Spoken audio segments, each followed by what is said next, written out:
سر سوال یہ ہے کہ غلام حیدر کا وکیل وہ جو جس چینل کے اوپر ریما گئی ہے وہ وکیل صاحب ہیں یا پھر روشن العظیم صاحب ان کے وکیل ہیں؟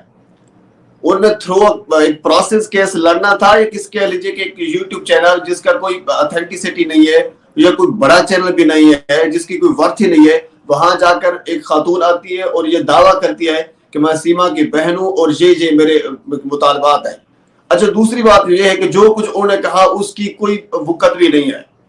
اس نے کہا کہ سیما ہم کے لیے ہمیں دھوکہ دے کر چلی گئی، تو وہ تو ہمیں پہلے پتا ہے کہ اس میں کوئی نئی بات تو ہے نہیں۔ آپ اتنے تک 6 ماہ تک آپ کیوں چپ رہے؟ تو ظاہر ہے اس میں کوئی نئی بات تو نہیں ہے نا۔ آپ 6 ماہ تک چپ رہے، آپ کو ابھی تک 6 ماہ تک کہہ لیجیے کہ غلام حیدر صاحب سے آپ کا رابطہ نہیں تھا۔ اگر آپ کا رابطہ تھا تو پھر غلام حیدر صاحب نے ہمیں تو نہیں بتایا۔ وہ بارہا انٹرویوز بھی دے چکے ہیں، مختلف لائیو سیشن میں آ بھی چکے ہیں، تو کبھی انہوں نے نہیں بتایا کہ جو سیما کی فیملی ہے ان کے ساتھ میرا تعلق ہے۔ ہمیں تو پرسیپشن کہہ لیجیے کہ یا پھر ہم نے جو انویسٹیگیٹ کیا ہمیں تو یہ ملا کہ غلام حیدر صاحب کے جو سسرال والے ہیں وہ سارے ان کے ساتھ دھوکہ کر رہے ہیں۔ آصف ہے، ریما ہے، حمیرہ ہے، جو کچھ باقی لوگ ہیں سارے، آج وہی سارے خیر خواہ ان کے سامنے آ رہے ہیں۔ مجھے اس لاجک کی سمجھ نہیں آ رہی۔ اصل میں اس میں بہت سی چیزیں اور ہیں، ابھی نکلیں گی آہستہ آہستہ۔ مجھے ایک جو لگتا ہے، حالانکہ میں بارہا اس کے اوپر بات بھی کرتا ہوں، شاید ہو سکتا ہے کافی لوگوں کو یہ اچھا نہ لگتا ہو، غلام حیدر صاحب اس میں کہہ لیجیے کہ دار میں کچھ کالا ہے۔ غلام حیدر صاحب ایک واضح طور پر اپنا موقف کیوں نہیں رکھتے؟ ان کے وہ بتائیں کہ ان کے سسرال والوں سے رابطہ تھا یا نہیں تھا؟ اگر رابطہ تھا تو پھر کب سے تھا؟ اب یہ کون سی بات ہے؟ ایک دن پہلے وہ خبر دیتے ہیں اور اس کے بعد پھر وہ باصوفہ اٹھتی ہے اور ایک انڈین چینل کے اوپر جس کی کوئی ورتھ نہیں ہے، جس کا کوئی اتنا بڑا چینل نہیں ہے، وہاں جا کر وہ گفتگو کرتی ہے۔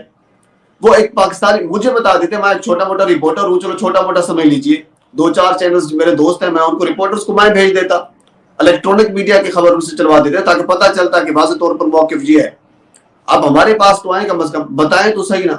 یہ کوئی طریقہ کار نہیں ہے۔ یہ کہہ لیجیے کہ وہ آپ نے مثال سنی ہوگی کہ ہاتھی کے دانت کھانے کے اور ہوتے ہیں، دکھانے کے اور ہوتے ہیں۔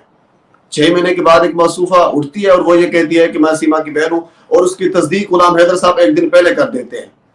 غلام حیدر صاحب کے اوپر میرے خیال میں ایک سوال نشان موجود ہے، وہ جان بوجھ کر اس قسم کی حرکات کر رہے ہیں یا نہیں کر رہے، پتہ نہیں اس چیز کی مجھے تو سمجھ نہیں آ رہی، بل آپ بہتر سمجھتے ہوں گے اس حوالے سے۔ اتنا عرصہ گزر گیا ہے، وہ موصوف ابھی تک دبئی میں بیٹھا ہے، نہ انہوں نے ابھی ایون کہ اپنے وکیل کے ساتھ اچھی طرح کوپریٹ نہیں کر رہا، جہاں تک میری پاس ریسرچ ہے۔ ان کا وکیل یہ کہتا ہے کہ غلام حیدر کا والد میرے ساتھ کوپریٹ نہیں کر رہا، تو اس کا ڈائریکٹلی طور پر مطلب یہی ہے کہ غلام حیدر میرے ساتھ کوپریٹ نہیں کر رہا۔ ظاہر اس کا مطلب واضح طور پر یہی ہوگا نا، غلام حیدر کا والد کوپریٹ نہیں کر رہا، ساتھ نہیں ہے، تو انڈرسٹوڈ ہے، اس کو مطلب یہی سمجھا جائے گا غلام حیدر کوپریٹ نہیں کر رہا۔ وہ کتنے ماہ ہو گئے، وہ بندہ ابھی تک دبئی میں بیٹھا ہے، انڈرسٹوڈ ہے، سارے انڈین ہو، پاکستانی ہو، جرنلسٹ ہو، جو سارے اس کیس کے اوپر ڈیبیٹ کرتے ہیں، گفتگو کرتے ہیں، وہ سارے کے سارے اس چیز پر متفق ہیں اور سارے کے سارے یہی سمجھتے ہیں کہ کم از کم اس بندے کو پاکستان میں آنا چاہیے تھا، پاکستان کے جو ادارے ہیں ان کو وہاں پہ فالو اپ لینا چاہیے تھا، اور اس کے بعد پھر جو بھی ایک قانونی طریقہ کار ہے اس کو ملحوظ خاطر رکھتے ہوئے ان کو بھارت میں جانا چاہیے تھا، بات ختم ہو جاتی، اپنے بچے بلوا لیتے۔ اب اس کے پیچھے بہت سے انٹرسٹ ہوتے ہیں۔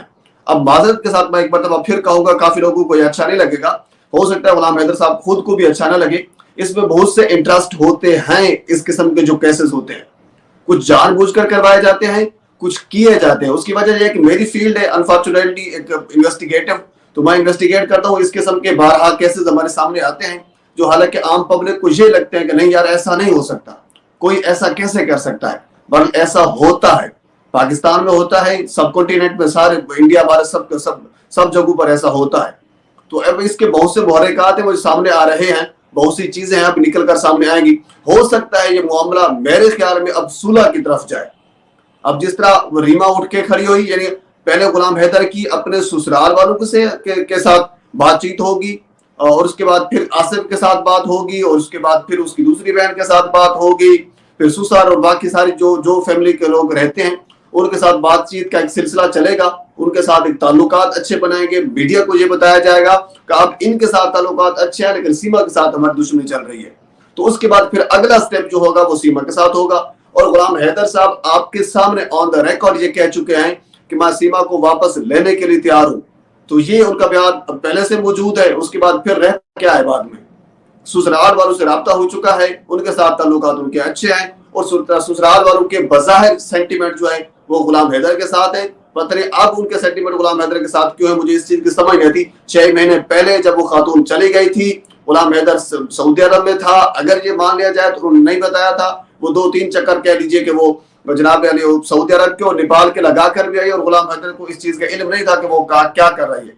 हम मेल हैं, हालांकि इंडिपेंडेंट है, उसके बावजूद भी हम जिधर कहीं जाते हैं घर वालों को पता होता है कि वो फलां बेटा बच्चा फलां जगह पे गया हुआ है और फलां काम के सिलसिले में गया हुआ है और उसको इतना टाइम लगेगा। अगर टाइम थोड़ा सा ज्यादा लग जाए तो फौरन घर वाले पता करते हैं कि टाइम इतना क्यों लग गया, आपको इतना टाइम तो लगना चाहिए था।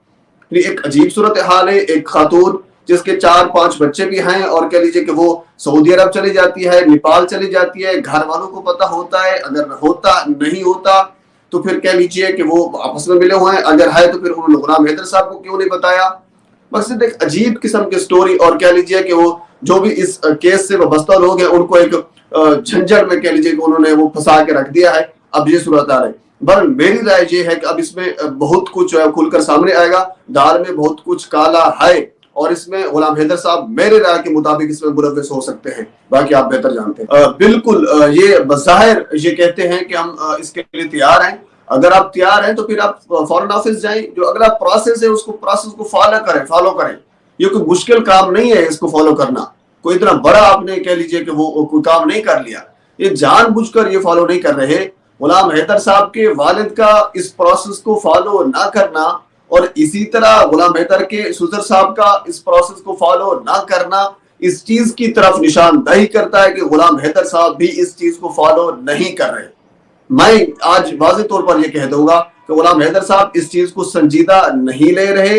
अगर वो संजीदा लेते तो वो खुद पाकिस्तान में आ जाते। अगर मिसाल के तौर पर हम ये समझते हैं कि गुलाम हैदर साहब के जो वालिद हैं वो गुलाम हैदर साहब की बात नहीं मान रहे और वो प्रोसेस को फॉलो नहीं कर रहे, तो फिर जाहिर सी बात है फिर उनको खुद पाकिस्तान में आ जाना चाहिए था, पाकिस्तान में आकर प्रोसेस को फॉलो करते। अगर मिसाल के तौर पर हम ये लेते हैं कि वो ये कहते हैं कि रोशन अली अजीम साहब जो हैं, जो वकील साहब है, वो थोड़ा सा सुस्त है, वो प्रोसेस नहीं चलने दे रहे, तो बहुत से वकील उनके पास और मौजूद है, मुझे बता दें, मैं उनको एक अच्छा वकील हायर करके देने के लिए तैयार हूँ, फ्री ऑफ कॉस्ट हायर करके देने के लिए तैयार हूँ उनके लिए, मुझे बता दें। मकसद कोई उनके पास बहाना नहीं है। ये जो बहाने बनाए जा रहे हैं ये कोई इसमें कोई सदाकत नहीं है, इसमें कोई जान नहीं है, ये बिल्कुल कह लीजिए कि वो फजूल किस्म के बहाने हैं। अगर उसके पास ये कहते हैं कि वकील सुस्ता है और उनके वालिद साहब नहीं जा रहे, तो इसमें कसूर हमारा थोड़ी है, इसमें कसूर आपका है। वकील साहब अगर सुस्त है तो कसूर इसमें आपका है, हमारा नहीं है, कसूर आपका है। लिहाजा आपके बच्चे हैं, आपकी बीवी है, हम तो खामखा इधर चिल्ला रहे हैं, बल्कि जो हकायक है वो आप तक पहुंचा रहे हैं, आपको आगाह कर रहे हैं कि हुजूर वाला ये रास्ते हैं, आप इनको अपनाएं।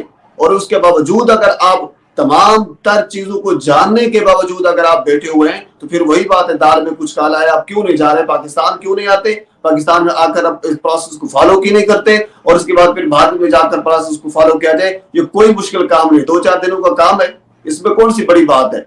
बट वो जानबूझकर मौसूफ वहां बैठा है। और दूसरी बात कह लीजिए कि एक नया शोशा आप उन्होंने छोड़ा है, ये जो अब इसका उसका रीमा जो उसके खातून आई है, मैंने तो उसके इंटरव्यूज देखे हैं, बेशुमार चैनल के ऊपर उनके इंटरव्यू चल रहे हैं। अब उसकी ऑथेंटिसिटी के ऊपर सवालात मौजूद है मेरी राय के मुताबिक। लेकिन फिर एक फैक्टर आप वाला वही आ जाता है कि एक दिन पहले गुलाम हैदर साहब ने बता दिया था, तो फिर वही सारी चीजें दोबारा से वही साइकिल की तरह जोड़ना हम शुरू कर देते हैं। तो गुलाम हैदर साहब ने पहले क्यों बताया एक दिन, ये वाज़ेह तौर पर है। अब मौसूफा मैं पहले ये कह चुका हूँ कि नमूदार हुई, और नमूदार होने के बाद उसने कहा कि जी बिल्कुल सीमा जो है वो झूठी है।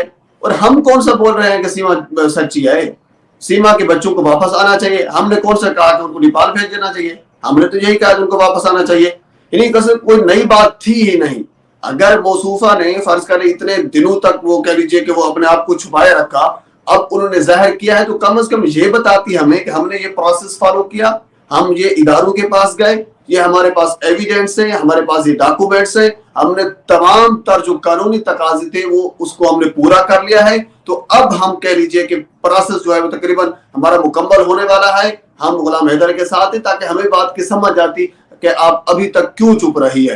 यानी इतना अरसे कि चुप होने के बावजूद वो आ जाती है कि सीमा को घर वापस आना चाहिए थे। हमने क्या कहा था, वो उसको अमेरिका भेज दें, मकसद कोई बात होती है करने वाली, यकीन माने कि अच्छा लोगों को ये समझते क्या है पता नहीं, दूसरे लोगों को, बाकी जो आवाम सारी बैठी है उनको कोई समझ नहीं आती कि आवाम हम रोटी नहीं खाते, इसमें कोई प्रोसेस को फॉलो किया जाता है ना। गुलाम हैदर साहब के सवाल निशान इस पर मौजूद है, जिस तरह आपने कहा कि वो अब सीमा की जो बहन है वो गुलाम हैदर साहब की इतनी फर्माबरदार कैसे हो गई है। बिल्कुल वाज़ेह तौर पर और बड़ा अच्छा सवाल आपने उठाया है कि अभी तक के लिए जो 6 माह खामोश रही है, कोई बात नहीं की गई। हालांकि इससे पहले होना, डे 1 से ये होना चाहिए था। गुलाम हैदर साहब चलो नहीं है तो उनके बाकी जो घर वाले हैं, ससुराल हैं सारे, उसके आसिफ है, रीमा है, सुमेरा है, बाकी लोग जितने भी हैं, बल्कि मैं सारी फैमिली को तो नहीं जानता, उनको डे 1 से मीडिया के ऊपर आना चाहिए और मीडिया के ऊपर अपना जो मौक़िफ़ है वो सामने रखना चाहिए था। जो इलेक्ट्रॉनिक मीडिया है उसके सामने मैं अब बारहा आपको कह रहा हूं कि मुझे बता देते, बेशुमार मेरे दोस्त हैं जो रिपोर्टर्स हैं, जो इलेक्ट्रॉनिक मीडिया से जिनका ताल्लुक है, जो बड़े बड़े अच्छे इदारों से वाबस्ता है, मैं उनको भेज देता ताकि आपके मौक़िफ़ को कम अज कम हाईलाइट किया जाए और भारत तक या बाकी कानून नाफिज करने वाले जो इदारे हैं उन तक पहुंचाया जाए। एक तो मीडिया के ऊपर आते ही ये सारे के सारे लोग डे 1 से, और उसके बाद फिर कह लीजिए कि जो कानूनी तकाजे हैं रोशन अली अजीम साहब के साथ बिल्कुल उनके कंधे के साथ कंधा मिलाकर खड़े होते और पूरे प्रोसेस को फॉलो करते, आज ये नौबत ना आई होती। आज ये वाज़ेह तौर पर कह लीजिए कि अच्छा मुझे आप बता दें, अभी तक कह लीजिए कि डे 1 से लेकर अब तक इस पूरे प्रोसेस में कोई 1% भी इसमें कोई चीज हमें मिली है? कुछ भी नहीं मिला। सीमा गई थी, वो उधर बैठी है, उसमें कोई फर्क नहीं पड़ा, कोई एक स्टेप इसमें उठाया गया है। और इसमें गलती क्या मेरी गलती है? सारी आपकी गलती है।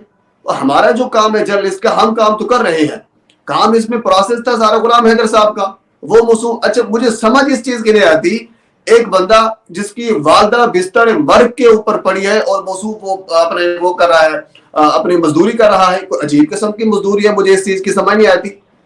जिसके बच्चे कह लीजिए कि घर पे नहीं है, जिसकी अपनी घर वाली घर पे नहीं है, और कह लीजिए कि जिसकी वालदा बिस्तर मर्ग के ऊपर पड़ी है, ससुराल वाले उनके साथ नहीं है, घर वाले को ये हाल है, और कह लीजिए कि वो मजदूरी कर रहा है। मुझे ऐसी मजदूरी मैंने नहीं देखी अपनी फील्ड में।